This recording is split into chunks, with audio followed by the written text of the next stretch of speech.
Hallelujah. हमारे प्रभु यीशु मसीह के मधुर नाम में एक बार फिर से आप सबों को जय मसीह की। क्या आप सभी उठ गए हैं? क्या आपने अपना पर्सनल मेडिटेशन खत्म कर लिया है? तो आइए, आज प्रभु अपने वचनों से हमें क्या सिखाना चाहते हैं, उनके चरणों में बैठकर हम उनसे सीखें। प्रार्थना। पवित्र पिता, आपका धन्यवाद प्रभु, लौ लगाकर प्रार्थना करना हमें सिखाएं, विश्वास के साथ प्रार्थना करना हमें सिखाएं। आज दोबारा अपने वचनों से हमसे बात करें। यीशु के नाम से प्रार्थना मांगते हैं, आमीन। प्रार्थना प्रार्थना प्रार्थना प्रार्थना प्रार्थना। जी हां, यह काफी आवश्यक है। एक दिन में जितनी बार हमारा हृदय धड़कता है, उतनी ही बार एक दिन में हमें प्रभु से प्रार्थना करनी चाहिए। हर ख्याल एक प्रार्थना, हर सोच एक प्रार्थना, हर विचार जब एक प्रार्थना में तब्दील होगी, तब हम परमेश्वर की योजनाओं को समझकर उन योजनाओं के अनुसार जीवन बिताने पाएंगे और प्रभु को महिमित करने पाएंगे। प्रार्थना करें, प्रार्थना करें, प्रार्थना करें। प्रार्थना को ड्यूटी की तरह ना लें, बल्कि यह समझें कि सर्वशक्तिमान परमेश्वर से वार्तालाप करना एक सौभाग्य की बात है। इस शरीर में रहते हुए जब हमारी आत्मा परमेश्वर के साथ में एक होने पाएगी, तब हम आत्मिक तौर पर बलवंत होंगे, शारीरिक क्रियाओं पर जयवंत होने पाएंगे।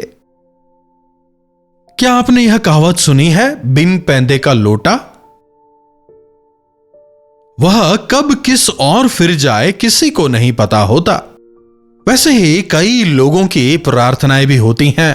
वे शुरुआत किसी और चीज के साथ में करते हैं, फिर प्रार्थना करते करते पता नहीं कहां कहां पहुंच जाते हैं। उनकी प्रार्थना का ना कोई लक्ष्य होता है और ना ही कोई निशाना होता है। पवित्र पिता, प्रेमी पिता कहकर वे प्रार्थना करते हैं, बीच में सो जाते हैं, फिर जब जोर से हालेलुया कहते हैं तब उठते हैं, है कि नहीं? कितनी देर प्रार्थना की अगर पूछें तो कहते जरूर हैं कि 1 घंटे प्रार्थना की, लेकिन शायद 5 मिनट भी नहीं की हो।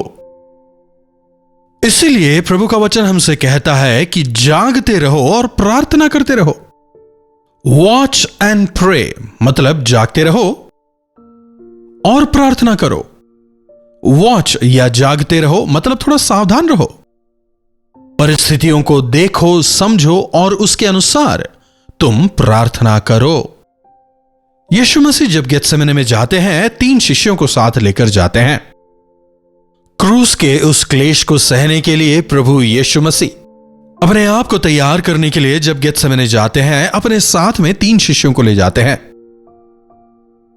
शिष्यों को थोड़ा पीछे छोड़ वे आगे जाकर प्रार्थना करते हैं। थोड़ी देर के बाद जब वे वापस आते हैं, देखते हैं तीनों सो रहे हैं। देखिएगा इस वचन को, मरकुस रचित सुसमाचार उसका 14वां अध्याय। एक बार कहकर जाते हैं, दूसरी बार फिर से आकर कहते हैं 37वीं आयत से। फिर वे आए और उन्हें सोता पाकर पतरस से कहने लगे, हे शिमोन, तू सो रहा है? क्या तू एक घड़ी भी ना जाग सका? जागते रहो और प्रार्थना करते रहो कि तुम परीक्षा में ना पड़ो। आत्मा तो तैयार है पर शरीर दुर्बल है। और वे फिर चले गए और वही बात कहकर प्रार्थना करने लगे। प्रभु यीशु स्वयं भी प्रार्थना कर रहे हैं, बीच बीच में आकर शिष्यों को उठा भी रहे हैं। प्रभु अपने शिष्यों से कहते हैं, जागते रहो और प्रार्थना करते रहो कि तुम परीक्षा में ना पड़ो। जागते रहो और प्रार्थना करते रहो। जो प्रार्थना में सतर्क है वो परीक्षाओं पर जयवंत होने पाएगा। जो प्रार्थना में सतर्क नहीं है, लापरवाह है, परीक्षा के दौरान वे हार जाएंगे। शिमोन, शैतान तेरी परीक्षा करने वाला है, तुम सबों को वो परखने वाला है। अगर उस परीक्षा में तुम जयवंत होना चाहते हो तो जागते हुए प्रार्थना करो। मैंने तुम्हारे लिए प्रार्थना की है, तुम भी प्रार्थना करो। कहते हुए उन्हें चेतावनी देते हैं। दोबारा आकर जब देखते हैं, दोबारा वे सो रहे हैं। हमारी जो प्रार्थना है उसे बेवजह खींचते ना रहें। आलसीपने में सोते सोते प्रार्थना ना करें। कुछ लोग होते हैं, दिखता है कि प्रार्थना कर रहे हैं लेकिन मन में कुछ और चल रहा होगा। हमारे प्रार्थना जीवन को रोकने के लिए, उसे प्रभावित करने के लिए कई सारे शत्रु होते हैं, और उन शत्रुओं में से एक है हमारे विचार। हमारे विचार भटक जाते हैं। मान लीजिए आप प्रार्थना कर रहे हैं, प्रभु मुझे एक अच्छी कार दें। तुरंत ही आपका ध्यान चला जाता है, शोरूम में वो कार देखा था, ओ मुझे वही रंग चाहिए, पता नहीं उसकी कीमत कितनी होगी, कैसे खरीदें। प्रार्थना तो रुक गई है, सारे अलग विचार हैं। इसलिए जब आप प्रार्थना करते हैं, ऐसे प्रार्थना करें कि आपके होठों की प्रार्थना आपके कानों को सुनाई दे, ताकि भले ही बीच में अगर आप भटक भी जाएं, सतर्क हो जाएंगे।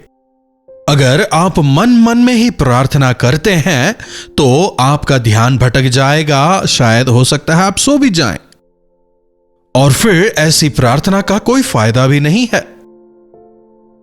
प्रार्थना के दौरान आप खुमारी में ना रहें।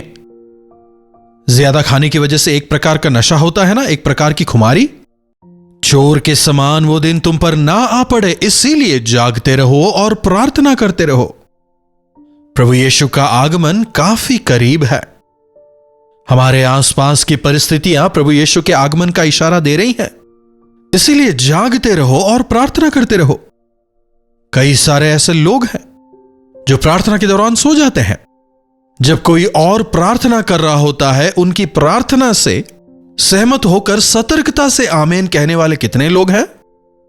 जब दूसरे लोग प्रार्थना कर रहे हैं और आप उस दौरान कुछ और सोचते रहें, अगर आप इस संसार की बातों को सोचते रहें, तो फिर वो प्रार्थना कैसे हुई। फिर कहते हैं हमने प्रार्थना की लेकिन फिर भी हम परीक्षा में पड़ गए। आपने प्रार्थना की कहां?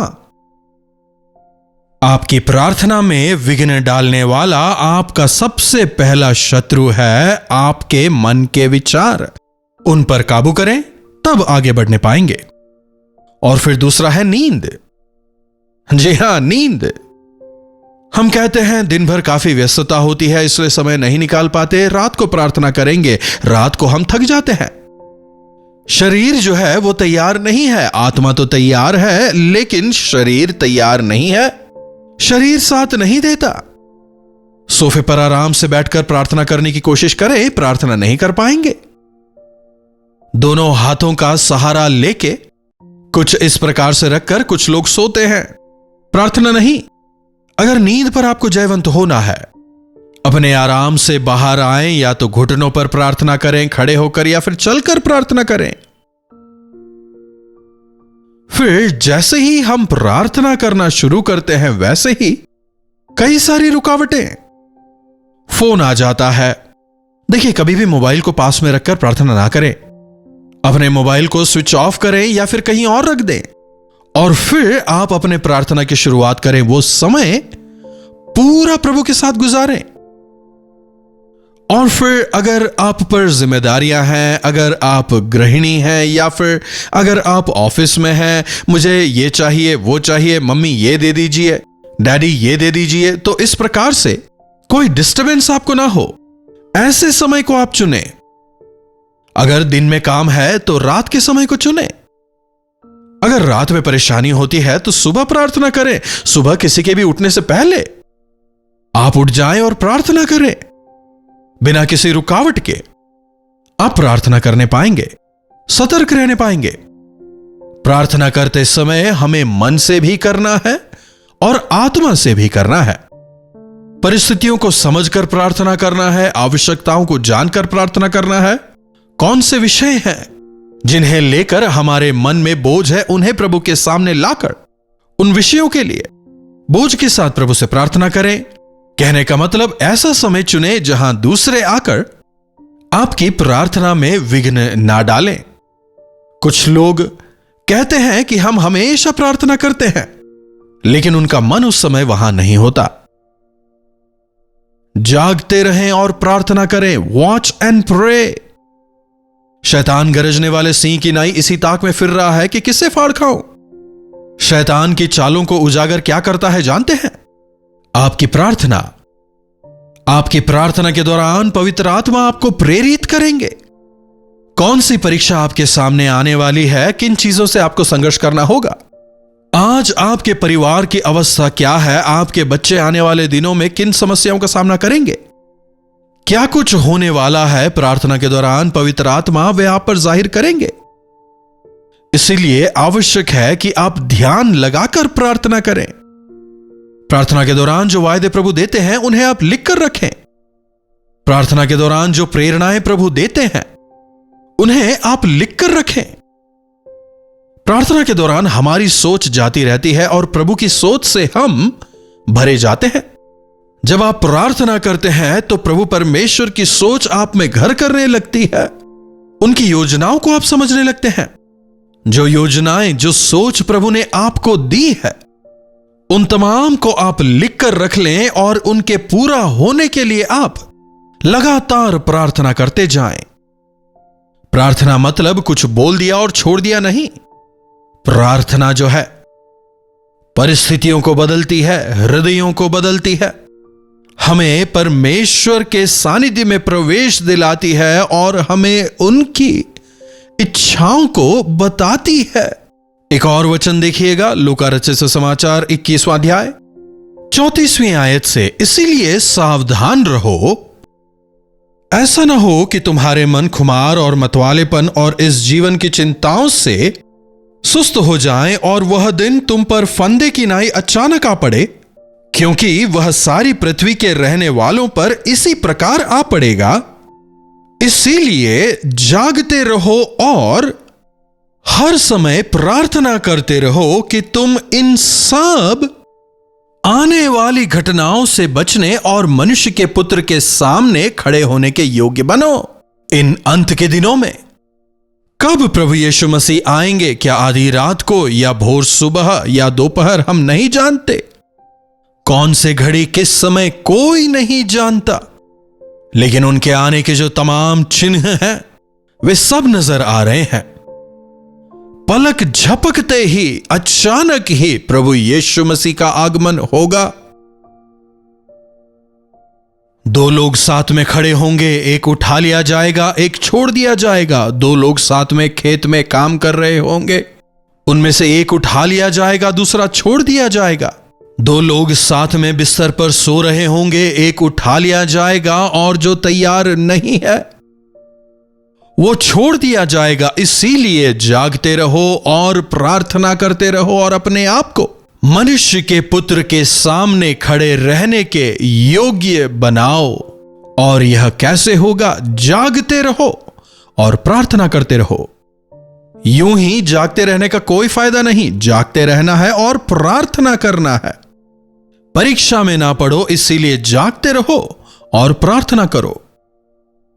अगर हम चाहते हैं कि परमेश्वर की इच्छा हमारे जीवनों में पूरी हो जाए, हमारे बच्चों के जीवन में, हमारे परिवार में पूरी हो जाए, तो उसके लिए हमें नींद को छोड़कर, खुमारी को छोड़कर प्रार्थना करना है।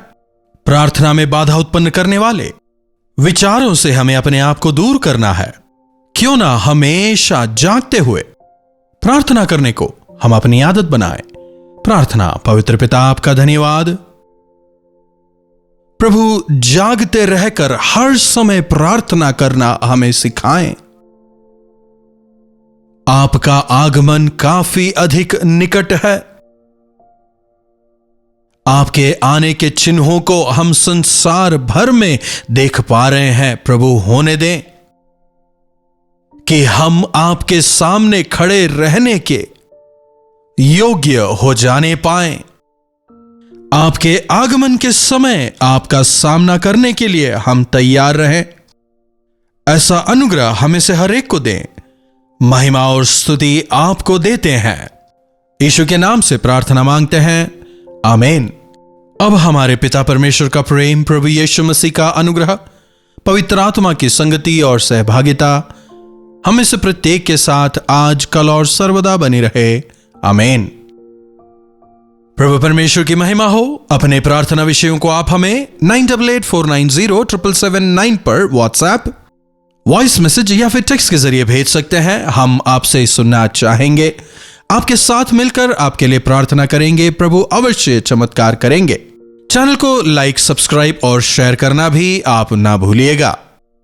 यदि इन कार्यक्रमों के जरिए आपने आशीष पाई है और अगर पवित्र आत्मा आपको प्रेरित करते हैं कि आप इस सेवकाई में अपना योगदान दें, तो आप हमें मैसेज करें। हमारी टीम आपसे संपर्क करेगी। इन्हीं वचनों के साथ आज मैं आपसे विदा लेता हूं। प्रभु आप सबों को आशीष दे।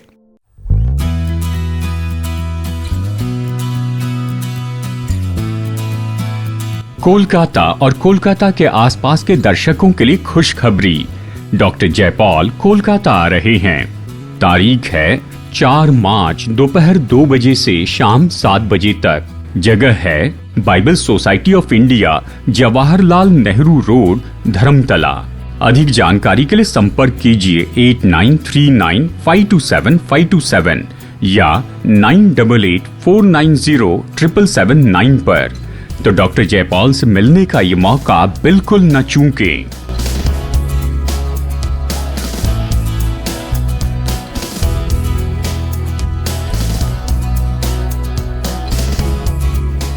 कलवरी दर्शन, ये है प्रेम के दर्शन, यीशु प्रेम के दर्शन। कलवरी